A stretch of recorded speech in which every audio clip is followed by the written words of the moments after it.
What's good? It's your boy Ace here back with another props video. It has been a minute since I've recorded a video, so let's go ahead and get to the past few days. Recaps. November 21st, my birthday. I ended up going down 1 unit on my birthday, and there was some disgusting chalk. So that was a pretty sad day on the B day, but it happened. So we went down 1 unit on that day. November 22nd, I only had 2 plays. Basically broke even. We only went down zero point 0.1 units on that day, as you can see. So kind of a break even day there.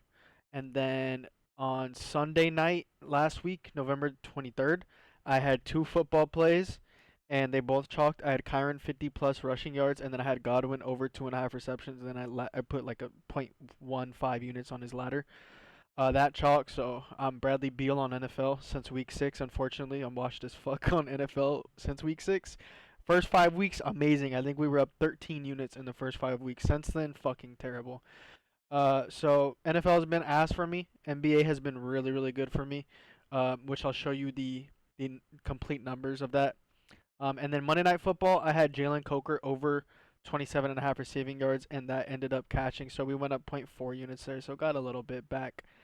I had Embiid over points. That one ended up being a DMP because he didn't play. And then let's go to just the recaps are easier. I don't have to talk about each play. But November 26th recap, we went up zero point 0.8 units. I cashed a bonus bet. So we basically got a refund there because I posted a no sweat like last week and it chalked, and then we got a bonus bet back, and then I made the bonus bet, so we basically just broke even there. I think it was like plus 0.02 units or some shit, and then SGA 30 plus points that cash, so we ended up going up zero point 0.8 units basically on that day. And then on Thanksgiving, I lost money. We went down 1 unit on Thanksgiving. Fucking terrible. It does look bad. It's a 2 and 5 day, but I think 3 of those five chalks were 0.25 units, and then we had a good amount on Worthy, so it kind of saved it a little bit. But we still lost 1 unit on Thanksgiving, unfortunately. So that sucked. And then let's see, on November 28th, we went up 0.01 units. So like literally the most break even possible day you could possibly get without actually breaking even. We did. So basically broke even, which kind of sucks because we did a lot of like research on the plays and we just to break even. But it is what it is. You can't win every single day. I've already become accustomed to that by now. So like I said, it is what it is. And then yesterday I had 2 plays. I had Duncan Robinson over 2.5 threes, that cash, and then I had Sadiq Bey over 5.5 rebounds, and that cash. So yesterday we had a 2-0 day plus 0.97 units. So that brings us. These are the numbers so far as I'm speaking right now before Sunday's plays.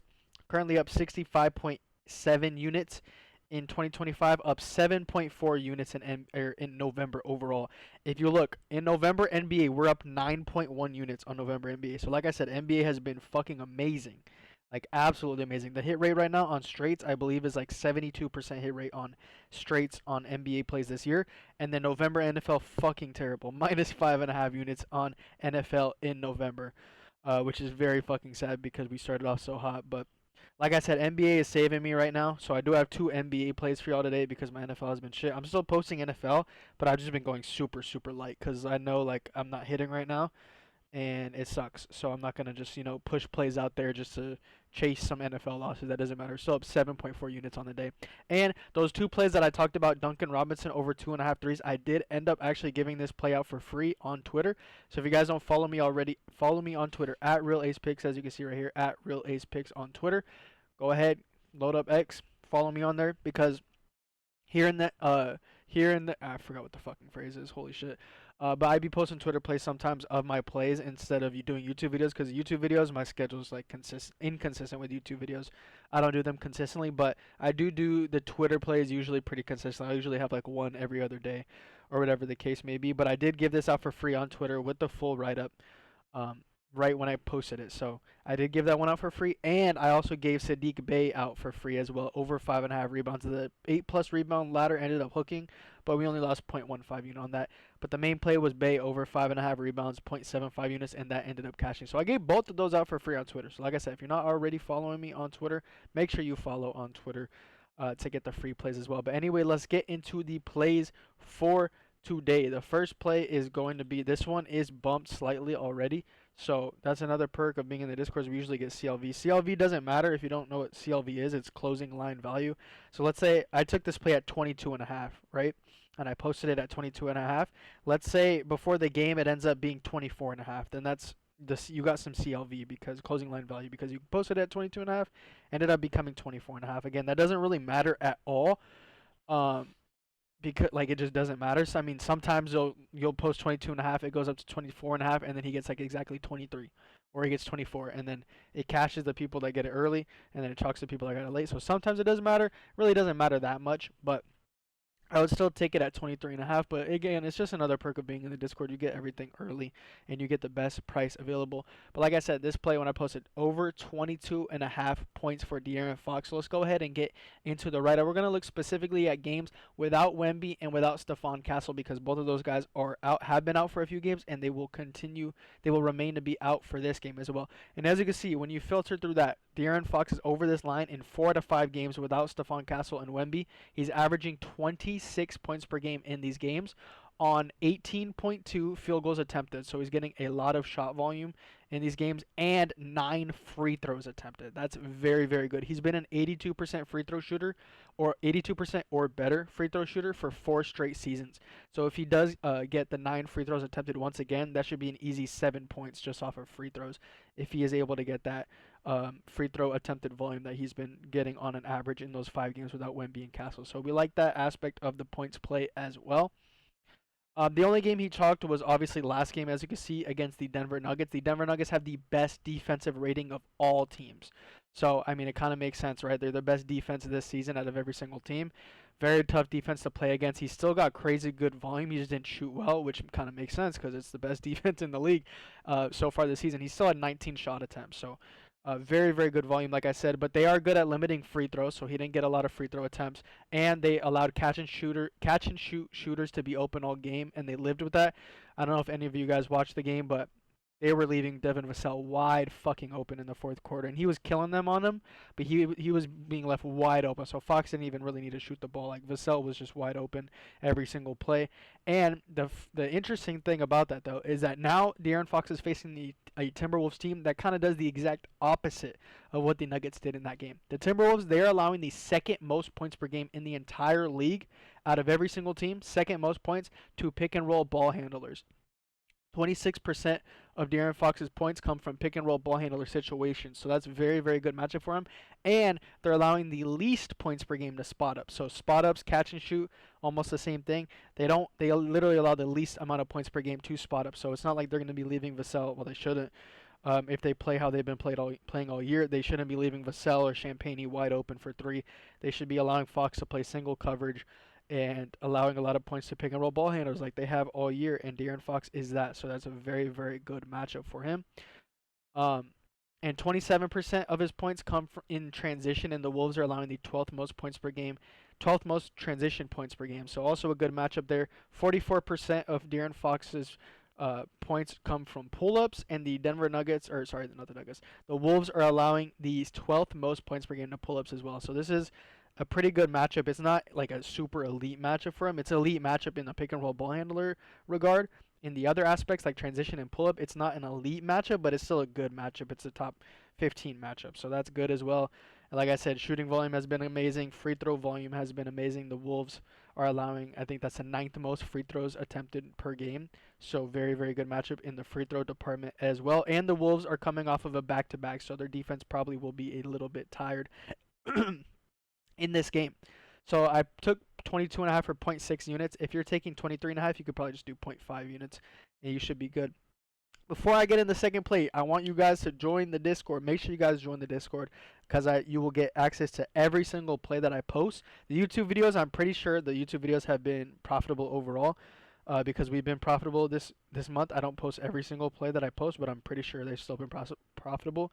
Jesus Christ, I can't speak. But like I said, in 2025, we are currently up 66 units pretty much.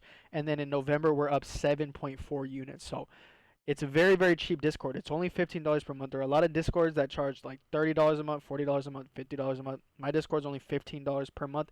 And if you click on the link in the description of this video, it will take you to this screen right here where you see these options. If you click on the $15 per month, I can't show you because I own the WAP, the website, so I can't like it doesn't let me show you. But if you click $15 per month and you click join and you scroll down, there'll be like a promo code section. You go down to promo code, type in 2025 like this, 2025, just like that. Type that in, and you will get your first month for only $5. That is $5. That is a 4 for every single NBA and NFL play that I post. So make sure you guys take advantage of that deal so you can see how good the Discord is for yourself. You're only risking $5 to see how good it is for yourself. Very, very good deal. That's just to get your foot in the door and see how good it is. And then you can decide if you want to renew for only $15 per month. Anyway, let's get into the second play. The second play of the day is going to be in the Knicks game, and it's going to be Miles McBride deuce over 10.5 points. The best odds are -134 Caesars and -138 FanDuel. Let's go ahead and get into the write-up for this one. But go ahead and look at games without OG Anunoby, but with Jalen Brunson. You'll see Miles McBride is over in 3 out of 4 games without OG, but with Brunson averaging 14.5 points per game in those games. 49%, that is a huge number. 49% of McBride's points come specifically solely from spot ups. The Raptors are allowing the 7th most spot up points per game, the 7th most spot up field goals attempted per game, and the 6th highest spot up frequency allowed. So this is a great matchup for Miles McBride in his main play type, which is spot ups account for half of his points.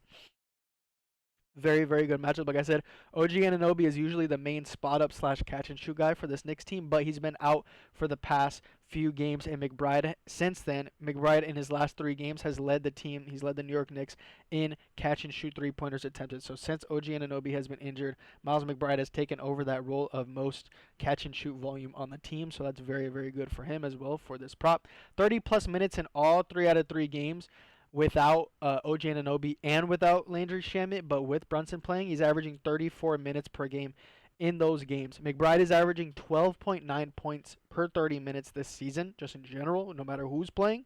And he's averaging 13.5 points per 30 minutes when OG is off the court. So this line feels mispriced given that his new floor of minutes in the past 3 games has been 30 minutes. As you can see, Nets game 30 minutes, Hornets game 39 minutes, and then Bucks game 33 minutes. And he's averaging 13 minutes per 30 minutes in general, no matter who's playing this season. So this line does feel low, regardless of the matchup, because he's averaging 13 per 30. And yeah, so it's a very, very low line that I feel like should be like 12.5. And McBride, you can also get to the rim as well. 17% of his points, as you can see here, come in the restricted area, and he's facing a Raptors team that is allowing the 7th most restricted area points per game.